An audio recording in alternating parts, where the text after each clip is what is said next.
Hello guys, welcome to Bio classes. In previous lecture, we have started the chapter cell. We have discussed the cell theory and discoveries of cell. Today, we will discuss the prokaryotic cell या the difference between prokaryotic cell and eukaryotic cells. There are some difference between prokaryotes and eukaryotes. अब आप ये सोचोगे कि prokaryotes कौन से होते हैं और यूकैरियोट्स कौन से होते हैं। प्रोकैरियोटिक ऑर्गेनिज्म वो ऑर्गेनिज्म होते हैं जिनके अंदर कोई सेल ऑर्गेनलीज या मेम्ब्रेन बाउंड ऑर्गेनलीज प्रेजेंट नहीं होती। मींस मेम्ब्रेन बाउंड न्यूक्लियस या वेल डिफाइंड न्यूक्लियस अब्सेंट होगा प्रोकैरियोट्स के अंदर, लेकिन यूकैरियोट्स जिनके अंदर वेल डिफाइंड न्यूक्लियस प्रेजेंट होता है, मेम्ब्रेन बाउंड ऑर्गेनलीज प्रेजेंट होती है। अब यहां पर आज मैं बात करूंगा कुछ डिफरेंस है प्रोकैरियोटिक सेल और यूकैरियोटिक सेल के बारे में। फिर हम थोड़ा सा एक बार सेल का स्ट्रक्चर देखते हैं कि एक नॉर्मल सेल कैसे दिखती है, उसके अंदर कौन सी ऑर्गेनलीज होती हैं, और फिर आगे हम उन ऑर्गेनलीज को एक्सप्लेन करेंगे, यानी कि डीपली पढ़ेंगे उनको। अब मैं सबसे पहले बात कर रहा हूं प्रोकैरियोटिक सेल और यूकैरियोटिक सेल के अंदर, यानी सबसे पहले मैं बात करता हूं प्रोकैरियोटिक सेल के अंदर सेल वॉल की। तो सेल वॉल जो होती है प्रोकैरियोटिक ऑर्गेनिज्म की, सेल वॉल यानी कि सेल की आउटर कवरिंग, एक हार्ड कवरिंग होती है सेल को जो प्रोटेक्शन प्रोवाइड करवाती है। यानी कि मीन अगर मैं बात करूं सेल वॉल की, तो सेल वॉल जो होती है प्रोकैरियोट्स के अंदर नॉन सेल्यूलोजिक होती है, यानी कि सेलुलोज से बनी हुई नहीं होती है। दूसरा अगर मैं मेन बात करूं यूकैरियोट्स के अंदर, एक एग्जांपल ले रहा हूं मैं प्लांट्स का, तो प्लांट्स के अंदर क्या होती है, सेल्यूलोजिक सेल वॉल होती है। वैसे प्रोटिस्टा जो होते हैं, प्रोटिस्टा के अंदर सेल वॉल प्रेजेंट होती है। एनिमल्स आते हैं यूकैरियोट्स के अंदर, तो एनिमल्स के अंदर सेल वॉल अब्सेंट होती है। अब दूसरा मेन डिफरेंस अगर मैं देखें तो प्लाज्मा मेम्ब्रेन, तो प्लाज्मा मेम्ब्रेन जो होगी वो दोनों के अंदर प्रेजेंट होगी, यानी कि प्रोकैरियोट्स के अंदर भी प्लाज्मा मेम्ब्रेन प्रेजेंट है और यूकैरियोट्स के अंदर भी प्रेजेंट है। थर्ड, यानी कि देखिए अब मैं एक बात कर रहा हूं, मैंने बोला था कि इसके अंदर यानी प्रोकैरियोट्स के अंदर वेल डिफाइंड न्यूक्लियस या वेल डिफाइंड ऑर्गेनलीज प्रेजेंट नहीं होती, तो उनके अंदर केवल एक सिंगल इन्वेलप सिस्टम भी मिलता है, यानी कि एक ही इन्वेलप सिस्टम होगा, यानी कि उसकी प्लाज्मा मेम्ब्रेन होगी। क्लियर। अब इसके अंदर क्या होगा, देखिए कोई भी ऑर्गेनलीज है जैसे उसके ऊपर पहले ऑर्गेनलीज की मेम्ब्रेन होगी, बाद में एक प्लाज्मा मेम्ब्रेन होगी, तो क्या होगा इसके अंदर टू एनवेलप सिस्टम होगा। अब थर्ड मेन डिफरेंस बात करूं मैं, तो इसके अंदर नॉन मेम्ब्रेन ऑर्गेनलीज प्रेजेंट होती है, और नॉन मेम्ब्रेन ऑर्गेनलीज का मतलब क्या है, यानी कि वो ऑर्गेनलीज जिसके ऊपर कोई भी मेम्ब्रेन प्रेजेंट नहीं होंगी। और कौन सी होती है वो नॉन मेम्ब्रेन ऑर्गेनलीज होती है 70S राइबोसोम। ये मेन डिफरेंस मैं बताऊंगा कि 70S क्यों नाम पड़ा इसका, और इसके अंदर जो राइबोसोम होता है वो 80S होता है। यानी कि राइबोसोम एक ऐसी ऑर्गेनलीज होती है जिसके ऊपर मेम्ब्रेन प्रेजेंट ही नहीं होती, वो प्रोकैरियोट हो या वो यूकैरियोट्स हो। लेकिन देखिए मैं बता रहा हूं कि इसके अंदर 80S राइबोसोम होता है, लेकिन जो माइटोकॉन्ड्रिया होते हैं, जो क्लोरोप्लास्ट होते हैं, उसके अंदर 70S राइबोसोम प्रेजेंट होगा। अगला डिफरेंस की बात करूं तो देखिए प्लाज्मा मेम्ब्रेन जो होती है, यानी कि प्रोकैरियोट्स की जो प्लाज्मा मेम्ब्रेन होगी, जैसे एक डायग्राम के साथ समझो, ये तो एक सेल वॉल है, जैसे ये एक सेल वॉल है, ये इसकी प्लाज्मा मेम्ब्रेन है। इसकी प्लाज्मा मेम्ब्रेन क्या कर जाती है, इन ग्रोथ शो कर देती है, यानी कि ये क्या है इसकी प्लाज्मा मेम्ब्रेन, ये क्या है इसकी सेल वॉल। अब देखिए क्या बता रहा हूं मैं, क्या लिखा इसके, देखिए जो प्लाज्मा मेम्ब्रेन है ये क्या कर जाएगी, इन ग्रोथ शो कर जाएगी, यानी कि इनर साइड में ग्रोथ शो करने लग जाएगी। और इस ग्रोथ को क्या बोलते हो, मीजोसोम, यानी इस ग्रोथ को क्या बोला जाता है, मीजोसोम। और मीजोसोम क्या काम करता है, बाद में जो मीजोसोम होगा जब डीएनए रेप्लिकेट करेगा सेल का, तो मीजोसोम डीएनए रेप्लिकेशन में भी हेल्प करवाता है। लेकिन यूकैरियोट्स के अंदर कोई मीजोसोम प्रेजेंट ही नहीं होता, यानी मीजोसोम क्या होता है, अब्सेंट होता है। अब मेन और डिफरेंस की बात करूं तो वैक्यूल यानी कि एक फ्री स्पेस, तो देखिए वैक्यूल क्या होगा, वैक्यूल एक फ्री स्पेस जिसकी एक मेम्ब्रेन होती है जिसको टोनोप्लास्ट बोला जाता है। क्लियर। तो देखिए एक चीज देखते हैं, नो ट्रू वैक्यूल प्रेजेंट, यानी कि इसके अंदर कोई वैक्यूल ट्रू वैक्यूल प्रेजेंट ही नहीं होता, केवल इसके अंदर गैस वैक्यूल प्रेजेंट होता है। और वो गैस वैक्यूल का क्या काम होगा, गैस वैक्यूल जो होगा वो फ्लोटिंग में हेल्प करवाता है ऑर्गेनिज्म के। लेकिन यूकैरियोट्स के अंदर ट्रू वैक्यूल प्रेजेंट होगा। वही अगर मैं बात करूं जेनेटिक मटेरियल की, यानी कि इसके प्रोकैरियोट्स का जो जेनेटिक मटेरियल होगा वो नेक्ड होगा, सेल के अंदर यानी साइटोप्लाज्म के अंदर ऐसे ही पड़ा होगा।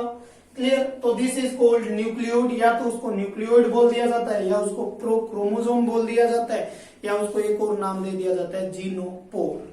अब अगर मैं बात करूं यूकैरियोट्स के अंदर जेनेटिक मटेरियल की, तो यूकैरियोट्स का जो जेनेटिक मटेरियल होगा वो कवर होगा किससे, न्यूक्लियर मेम्ब्रेन से। तो ये कुछ डिफरेंस थे।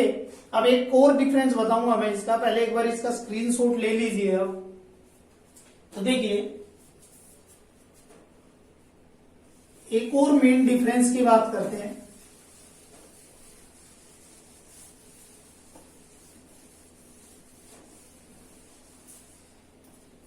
कि प्रोकैरियोट के का जो डीएनए होगा, प्रोकैरियोट का जो डीएनए होगा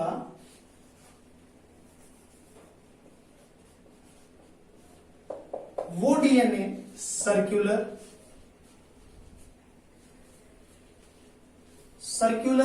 और कोइल्ड होता है।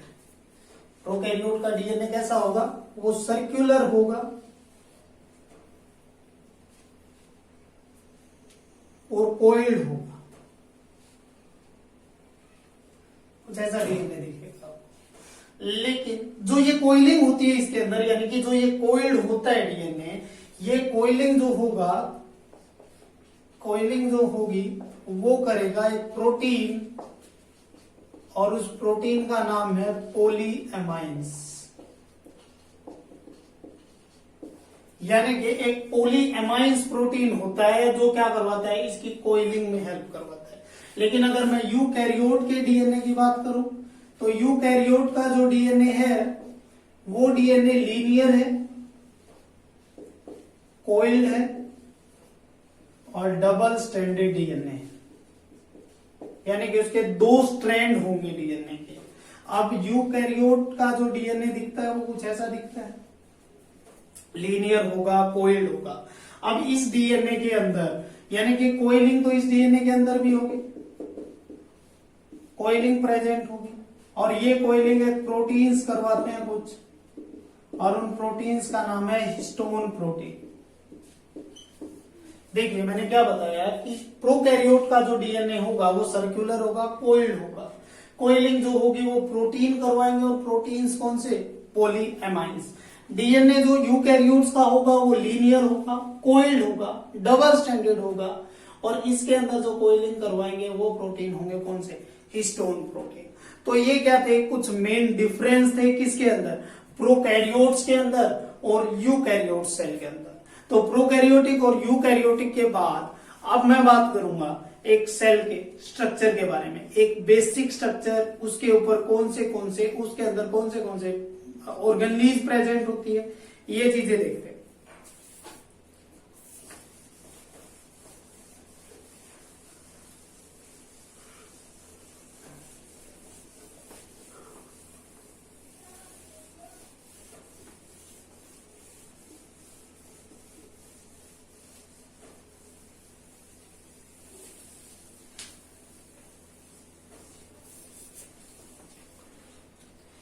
देखिए अब मैं जो स्ट्रक्चर आपके सामने बनाने जा रहा हूं, ये एक सिंपल सेल का स्ट्रक्चर होगा, जिसके अंदर मेरा मतलब पर्पज होगा कि आपको वो सेल ऑर्गेनीज बताना कि कौन सी सेल ऑर्गेनीज प्रेजेंट होती है। क्लियर। जैसे ये देखिए मैं बोल रहा हूं कि ये एक सिंपल सेल का स्ट्रक्चर बना रहे हैं। सेल के आउटर साइड यानी ये, इसको बोला जाता है प्लाज्मा मेम्ब्रेन, या इसी का दूसरा नाम है सेल मेम्ब्रेन। ये सबसे आउटर। अब इस प्लाज्मा मेम्ब्रेन से बाहर आउटर कवरिंग होती है, उस आउटर कवरिंग को आप क्या बोल देते हो? सेल वॉल बोल देते हो। तो मैं केवल ये एक एनिमल सेल का स्ट्रक्चर बना रहा हूं जिसके अंदर सेल वॉल जो होगी वो अब्सेंट होगी। हाँ, प्लांट सेल के स्ट्रक्चर की जब बात करेंगे तो उसमें हम सेल वॉल के बारे में भी डिस्कस करेंगे। तो मैं ये देखिए, मैंने बोला कि सबसे आउटर कवरिंग होगी प्लाज्मा मेम्ब्रेन, और प्लाज्मा मेम्ब्रेन जो होगी वो क्या होती है? लिपिड की बाइलेयर होती है। क्या होगी प्लाज्मा मेम्ब्रेन? लिपिड बाइलेयर होगी। और लिपिड बाइलेयर यानी कि जब आप इसका थोड़ा सा माइक्रोस्कोपिक स्ट्रक्चर देखते हो तो क्या दिखता है आपको? देखिए, बाइलेयर बोल रहा हूं,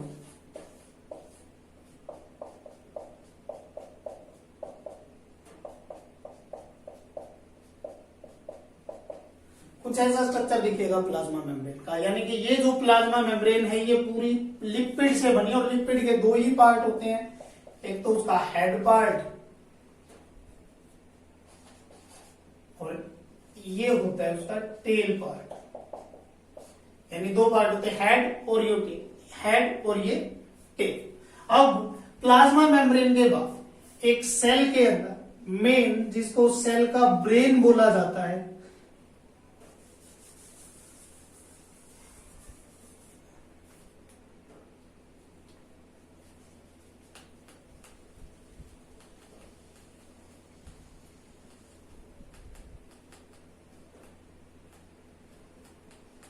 एक डबल मेम्ब्रेन स्ट्रक्चर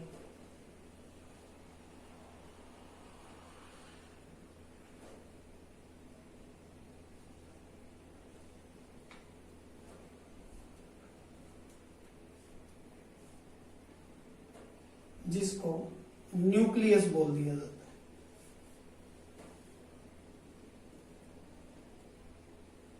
तो ये क्या है? न्यूक्लियस। और इस न्यूक्लियस के अंदर आपका क्या पड़ा रहता है? जेनेटिक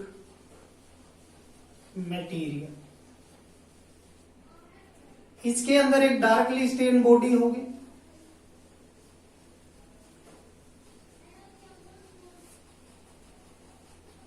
देखिए ये तो न्यूक्लियर मेम्ब्रेन,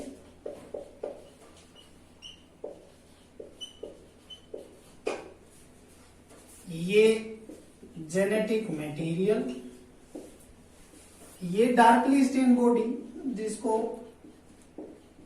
न्यूक्लियोलस बोला जाता है। आगे जब मैं डिफाइन करूंगा तो मैं इनके बारे में डिस्कस करता चलूंगा। अब देखिए, मैंने बोला कि यहां पर ये आपको पोर्स दिख रहे हैं छोटे छोटे, ये पोर्स जो होंगे इनको न्यूक्लियर पोर बोल दिया जाता है। और इसके अंदर इसका एक फ्लूइड प्रेजेंट होगा, और इस फ्लूइड को क्या बोल दिया जाएगा? Nucleo plasm. तो देखिए, मैंने दो चीज बताई। एक तो मैंने आपको बताई लिपिड की बाइलेयर, लिपिड के बाइलेयर के बाद मैंने बताया कि सेल के सेंटर में एक डबल मेम्ब्रेन ऑर्गेनेलिज प्रेजेंट होती है जिसको न्यूक्लियस बोला जाता है। और इस न्यूक्लियस की दो मेम्ब्रेन होंगी, डबल मेम्ब्रेन, देखिए न्यूक्लियर मेम्ब्रेन बोल दिया। इसके अंदर ये पोर्स होंगे जिनको न्यूक्लियर पोर बोल दिया। इसके अंदर एक डार्कली स्टेन बॉडी होगी, यानी कि डार्कली स्टेन बॉडी जिसको न्यूक्लियोलस बोल दिया। एक इसके अंदर जो फ्लूइड प्रेजेंट होगा उसको न्यूक्लियोप्लाज्म बोल दिया। तो अब मैं यहां पर बात कर रहा हूं, यहां पर भी एक फ्लूइड प्रेजेंट होता है,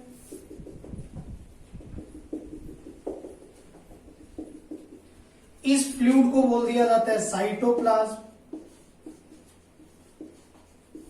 इस फ्लूइड को क्या बोल दिया जाता है? साइटोप्लाज्म।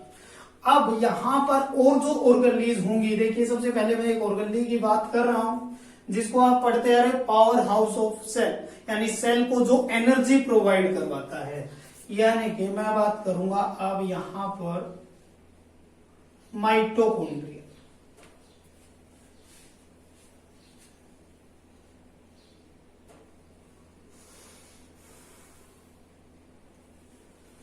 तो ये जो स्ट्रक्चर है जिसको आप पावर हाउस बोलते हो सेल का,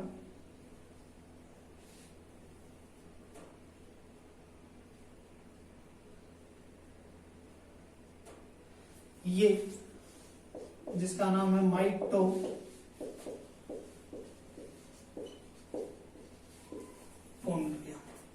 अब यहां पर और कुछ बॉडी होंगी,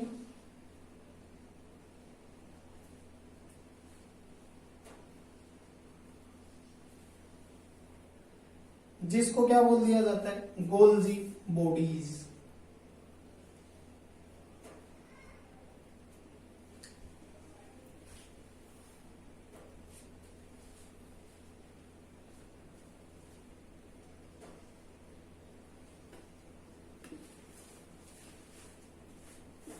इनको क्या बोल दिया जाता है, गोल्जी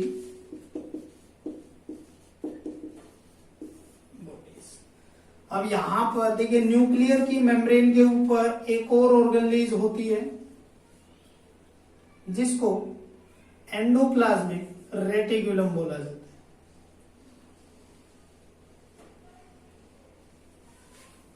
देखिए मैं बोल रहा हूं कि ये क्या स्ट्रक्चर है, एंडोप्लाज्मिक एंडोप्लाज्मिक रेटिकुलम। अब ये ER जो होगा इसकी 2 सब यूनिट होती है, यानी कि एंडोप्लाज्मिक रेटिकुलम जो होगा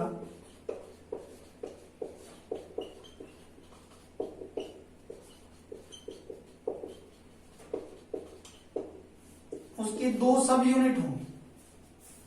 2 सब यूनिट में एक तो होगी RER, एक होगी SER। RER यानी कि रफ एंडोप्लाज्मिक रेटिकुलम, SER यानी कि स्मूथ एंडोप्लाज्मिक रेटिकुलम। यानी मैं बोल दूं कि इसके हाफ पार्ट पर ये देखिए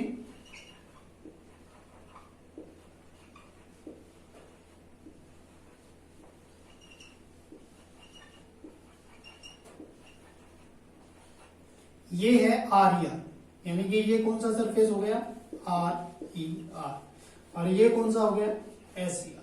RER रफ एंडोप्लाज्मिक रेटिकुलम, यानी कि इसके सरफेस पर जो आपको ये डॉट दिख रहे हैं इनको बोला जाता है राइबोसोम्स। इसके अंदर कुछ डार्कली बॉडीज और होती हैं बाहर,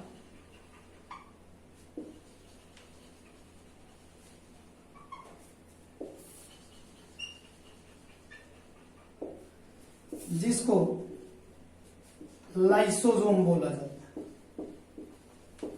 लाइसोसोम या इसको सुसाइडल बैग भी बोल दिया जाता है सेल का।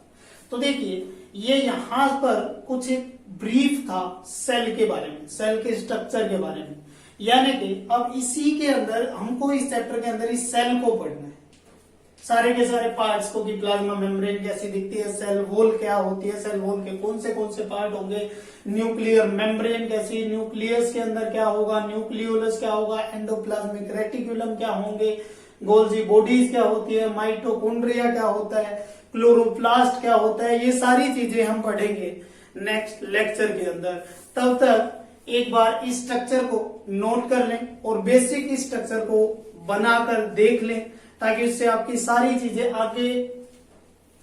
आगे वाले पार्ट्स की वीडियोस के अंदर क्या हो जाए, ये क्लियर हो जाए। तो मेन अब नेक्स्ट वीडियो के अंदर हम बात करेंगे सेल वॉल, प्लाज्मा मेम्ब्रेन के बारे में। तब तक जो वीडियो को लाइक करें, शेयर करें, सब्सक्राइब करें। Thank you.